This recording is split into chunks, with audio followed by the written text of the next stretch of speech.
आपने फिल्मों में भूत प्रेत के कैरेक्टर्स बहुत सारे देखे होंगे। इनमें भूत बोलते हैं, दूसरों को किसी चीज को लेकर इशारा करते हैं, लेकिन असल जिंदगी में ऐसा शायद ही किसी ने देखा होगा। पर आपसे कोई ये कहे कि हकीकत में भी ऐसा होता है तो शायद आप भरोसा ना करें। लेकिन हांगकांग में एक केस में ऐसा ही कुछ हुआ जो सुनने में तो फिल्मी लगती है लेकिन है हकीकत। इसमें भूत खुद आकर अपनी हत्या की गवाही देता है और दिलवाता है, तो मामले का पता चलता है। चलिए आपको बताते हैं कि क्या है पूरा मामला। नमस्कार, मैं अभिषेक सिंह और आप देख रहे हैं क्राइम सिटीज। आज हमारा 100 सब्सक्राइबर पूरा हो चुका है और आप लोगों का सपोर्ट और भरोसा और प्यार हमें बहुत अच्छी तरह से मिल रहा है। इसी तरह अपना प्यार और सहयोग हमारे साथ बनाए रखे। हम आशा करते हैं आप हमारे इस सफर में हमारा साथ जरूर देंगे।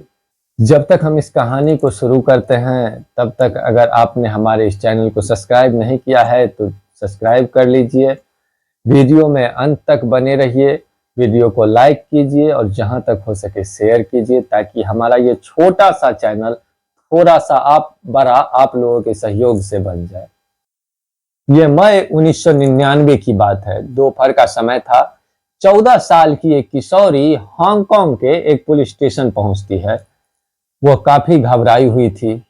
जब पुलिस वाले उससे यहां आने की वजह पूछते हैं तो वो कहती है कि पिछले 3-4 हफ्तों से उसे एक महिला का भूत तंग कर रहा है। पुलिसकर्मी उसकी बातों को सुनकर हंसने लगते हैं। लड़की पुलिस वालों को कहती है कि वो मजाक नहीं कर रही है, ये हकीकत है। लेकिन कोई भी पुलिस वाला उसकी बात पर भरोसा करने के लिए तैयार नहीं था। वह बताती है कि वह महिला काफी जख्मी हालत में है और इलेक्ट्रिक तारों से बंधी हुई है। तो कभी कोई उसका गला घोंटता हुआ नजर आता है। वो मुझसे बचाने की मदद मांगती है और कुछ देर बाद मर जाती है। पुलिस वाले उसकी इस बेफिजूल बातों को, बिना हाथ पैर की बातों को सुनकर उसे थाने से भगा देते हैं। अगले दिन वो लड़की फिर पुलिस स्टेशन पहुंच जाती है और फिर से मदद मांगती है। पुलिस एक बार फिर इग्नोर करती है, लेकिन वह इस दौरान पुलिस से कुछ ऐसा बताती है कि पुलिस वाले के होश उड़ जाते हैं। लड़की कहती है कि उस महिला का कत्ल हुआ है और जिन लोगों ने उसका कत्ल किया है उनमें जाने अनजाने में मैं भी शामिल हूं। लड़की की बात सुनकर पुलिस वाले गंभीर हो जाते हैं और कुछ सवाल करते हैं। वह बताती है वह महिला उसी के अपार्टमेंट में एक फ्लैट में रहती है और उसका कत्ल हुआ है। इसके बाद पुलिस वाले उस लड़की को साथ में लेकर उस फ्लैट में पहुंचते हैं। फ्लैट पर पहुंचने के बाद पुलिस वाले उस फ्लैट का गेट तोड़ते हैं तो अंदर से काफी दुर्गंध आ रही थी, बदबू आ रही थी। फ्लैट में सारा सामान हेलो किटी डॉल्स के नाम से भरा हुआ था। यहां तक कि पर्दे, टॉवेल, चादर, सब में हेलो किटी बना हुआ था। वहीं बेड पर एक जलपरी के आकार की हेलो किटी डॉल रखी हुई थी।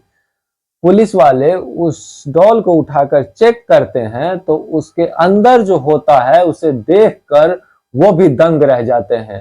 दरअसल उस गुड़िया के अंदर एक महिला का सर था।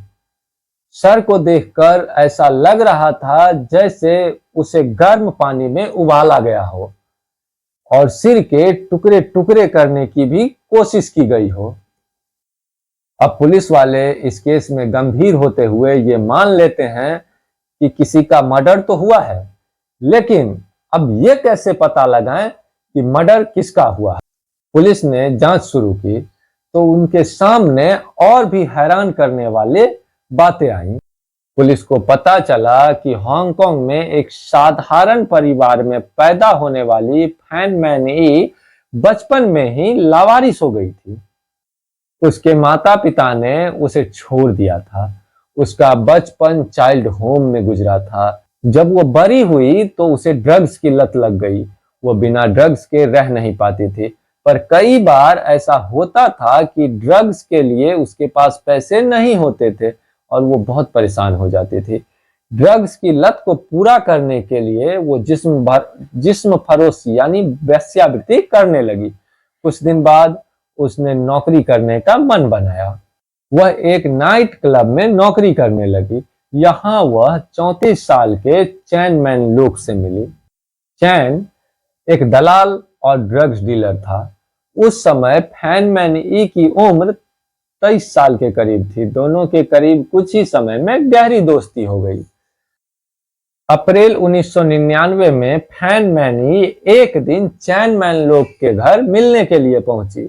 वहां चैन नहीं था, लेकिन इसी दौरान फैन की नजर चैन के पर्स पर पड़ी और उसने उसे चुरा लिया। पर्स में करीब 4000 अमेरिकी डॉलर रखे थे। चैन मैन लोग को जब पर्स नहीं मिला तो वो समझ गया कि फैन ने ही उसका पर्स चुराया है। उसने अपने 2 गुंडों को बुलाया और फैन मैन ई का अपहरण करके एक एड्रेस पर लाने को कहा। उन गुंडों ने वैसा ही किया जैसा चैन मैन ने कहा था। चैन काफी गुस्से में था। उसने फैन मैन ई को कहा कि मेरे पैसे वापस कर दो। जब तक तुम पैसे वापस नहीं करोगी तब तक तुम्हें मेरे लिए काम करना होगा। इसके बाद चैन ने फैन को कई बार जिस्म फरोशी के लिए भेजा। कई दिनों तक ऐसा चलता रहा, लेकिन चैन का गुस्सा अभी तक शांत नहीं हुआ। अब उसने अपने लोगों से फैन का रेप करवाना, बलात्कार करवाना शुरू करवाया। इस दौरान फैन मैन ई को बुरी तरह टॉर्चर किया जाता था। उसके साथ एक दिन में कई कई बार रेप होता था। उसे सिगरेट से जलाया जाता था। उसके सिर पर पंचिंग बॉक्स से मारा जाता था। उसे मलमूत्र खिलाया और पिलाया जाता था। इस तरह से उस लड़की को ये लोग टॉर्चर कर रहे थे। चैन मैन लोग के इस अपार्टमेंट में कुछ दिन बाद 14 साल की एक बच्ची भी जिस्म फरोशी के मकसद से लाई जाती है। वो इस दौरान फैन मैनी की हालत देखकर बहुत घबरा जाती है। फैन मैनी को इलेक्ट्रिक तारों से बांधा गया था। उसके शरीर पर हर जगह चोट के निशान थे। उसे खाने के लिए इंसानी मलमूत्र दिया जाता था। चैन के बदमाशों ने उस 14 साल की बच्ची से भी फैन के सिर पर बॉक्सिंग पंच मरवाया। पूरे 1 महीने तक फैन को इस टॉर्चर से गुजरना पड़ा। अचानक एक दिन फैन की मौत हो जाती है। यह पता चलने के बाद कि वह मर चुकी है, गुंडों ने मैन ई के शरीर को अपार्टमेंट के बाथ टब में लेकर जाते हैं और उस आरी से उसके टुकड़े टुकड़े कर देते हैं।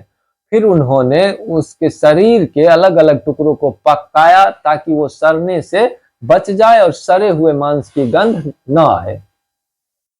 जिस चूल्हे पर वो खाना पकाते थे उसी पर उबलते पानी का उपयोग करते हुए उस हत्यारों ने उसके शरीर के टुकड़ों को उबाला और उसे घर के कचरों के साथ फेंक दिया। हालांकि उसका सर बच गया था। चूल्हे पर उबालने के बाद उन्होंने उसकी उबली खोपड़ी को एक बड़े आकार की हेलो किटी मरमेट डॉल जो थी उसमें सिल दी। इसके अलावा उसने फैन मैन ई के एक दांत और कई अतिरिक्त अंगों को रखा जिन्हें उन्होंने एक प्लास्टिक बैग में पैक कर दिया। पुलिस को ये सारी चीजें बरामद हो चुकी थी। तब उन्होंने उस 14 साल की बच्ची ओह फोंग को ये भरोसा दिलाया कि वह उन्हें पूर्णतः सुरक्षा देंगे, वह पुलिस की गवाह बन जाए। सुरक्षा के बदले आह फोंग ने चैन मैंगलोक और उसके 2 गुंडों के खिलाफ गवाही दे दी। खुद को उस डर से मुक्त करने के प्रयास में जिसका उसने दावा किया था कि वह अनुभव कर रही थी, उसने विस्तार से बताया कि तीनों लोगों ने फैन मैन ई को किस तरह टॉर्चर किया और कितनी यातनाएं दी थी। हालांकि यह कहानी इतनी परेशान करने वाली थी कि कई लोगों को लगा कि यह सच नहीं हो सकता, लेकिन पुलिस द्वारा उजागर किए गए सबूत बहुत ही चौंकाने वाले और परेशान करने वाले थे। जिस अपार्टमेंट में मैन ई को प्रताड़ित किया गया था वह हेलो किटी की यादगार चीजों से भरा हुआ था, जिसमें चादरें, पर्दे से लेकर तौलिए और चांदी के बर्तन तक शामिल थे। इसके अलावा मैन ई से ली गई बॉडी पार्ट्स ट्रॉफियों के अंदर पाई गई, जिसमें इस बात के सबूत थे कि तीनों पुरुषों ने उससे बातचीत की थी। दुर्भाग्य से फैन मैन ई के बचे हुए शरीर के अंगों की स्थिति के कारण पुलिस और डॉक्टर्स मौत का कारण निर्धारित करने में असमर्थ थे। इसमें कोई संदेह नहीं था कि उसने बहुत सारी यातनाएं झेली थी और तीनों लोगों ने उसके शरीर को बहुत नुकसान पहुंचाया था, लेकिन यह बताने का कोई तरीका नहीं था कि इसके लिए नशीली दवाओं की अधिक खुराक जिम्मेदार थी या यातना, जिसके परिणाम स्वरूप तीनों को हत्या के लिए नहीं बल्कि गैर इरादतन हत्या का दोषी ठहराया गया, क्योंकि ज्यूरी का मानना था हालांकि वे उसकी मौत के कारण बने थे लेकिन हत्या का इरादा नहीं था। इस हत्या ने हांगकांग के लोगों को झकझोर कर रख दिया। तीनों आरोपियों को 20 साल की आजीवन कारावास सुनाई गई।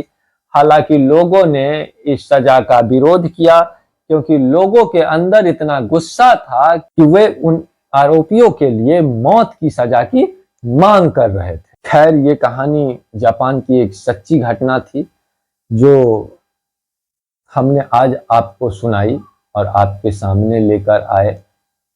ये एक ऐसी घटना थी जिसमें मरने के बाद भी एक आत्मा एक 14 वर्ष के लड़की के माध्यम से खुद को इंसाफ दिलाने की कोशिश करती है।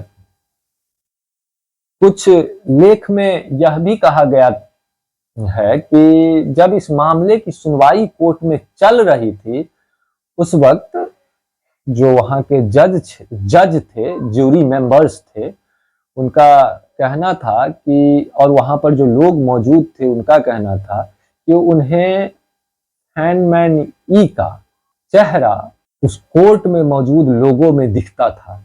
कभी कभी लाइट्स बंद हो जाती थी, खुद ब खुद जलने भी लगती थी। खैर, ये किंवदंतियां हैं या हकीकत, इसको हम प्रमाणित तो नहीं करते, लेकिन ये जो सच्ची घटना हमने आपको सुनाई है, ये कहीं न कहीं इतिहास के पन्नों में दर्ज है, जो आप बहुत सारी जगहों पर चेक कर सकते हैं। खैर, आज हम इसी के साथ आपसे विदा ले रहे हैं और आशा करते हैं कि आप इसी तरह से हमें सपोर्ट करते रहिएगा, अपना प्यार हमारे चैनल को देते रहिएगा। हम फिर कल आपके पास एक नए कहानी के साथ, एक नए सच्ची घटना के साथ हाजिर हो जाएंगे। तब तक के लिए मैं अभिषेक सिंह आप लोगों से विदा लेता हूं।